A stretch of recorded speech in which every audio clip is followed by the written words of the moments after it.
हरे कृष्णा। शिला प्रभुपाद की जय। श्रीमद् भगवद गीता अध्याय 6 ध्यान योग श्लोक संख्या 23। तम विद्यान्दुक संयोग वियोगम योग संगीतम स निश्चयेन योक्तव्यो योग निर्विण्ण चेतसा। अर्थात भगवान कह रहे हैं कि ऐसी स्थिति को पाकर मनुष्य बड़ी से बड़ी कठिनाई से भी विचलित नहीं होता।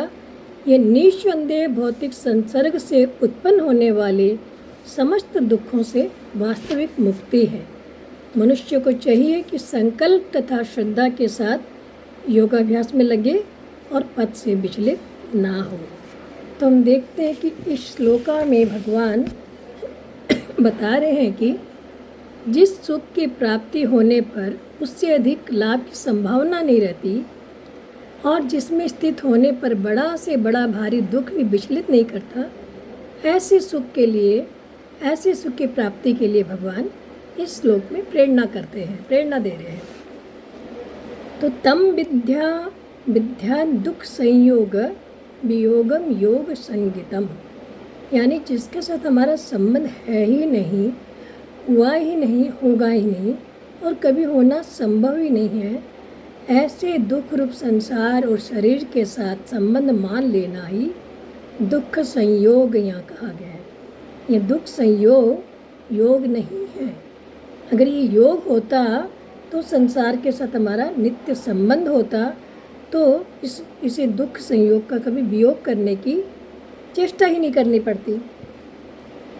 परंतु बोध होने पर, जब हमें ज्ञान हो जाता है कि ये संयोग जो हम मान रखे हैं ये वास्तविक दुख का कारण है, तब इससे धीरे धीरे वियोग होता है। इससे सिद्ध ये होता है कि दुख संयोग केवल हमारा माना हुआ है, हमारा बनाया हुआ है, ये नेचुरली है नहीं। हम इस तरह से दुख पाने के लिए नहीं है, लेकिन हमने माना इसलिए हम दुख पा रहे हैं। और यहाँ दुख रूप संसार के साथ सर्वथा वियोग को योग कहा गया है।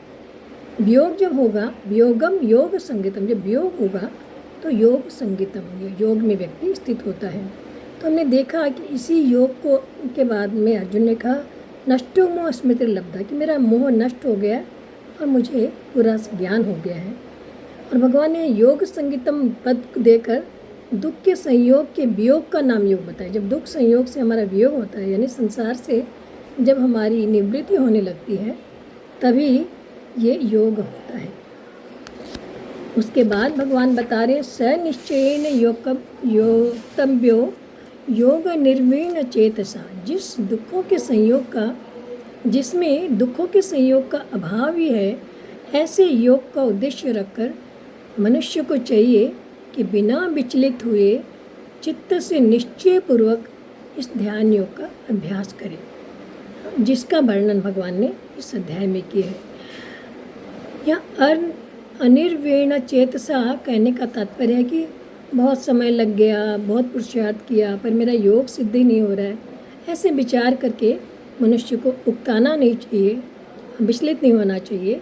चाहे ऐसा दृढ़ निश्चय होना चाहिए, मुझे कितना भी समय लगे, पर मुझे ये योग सिद्ध करना ही है। इस तरह से मनुष्य का योग सिद्ध होता है और कभी वो दुख को प्राप्त नहीं होता। हरे कृष्णा।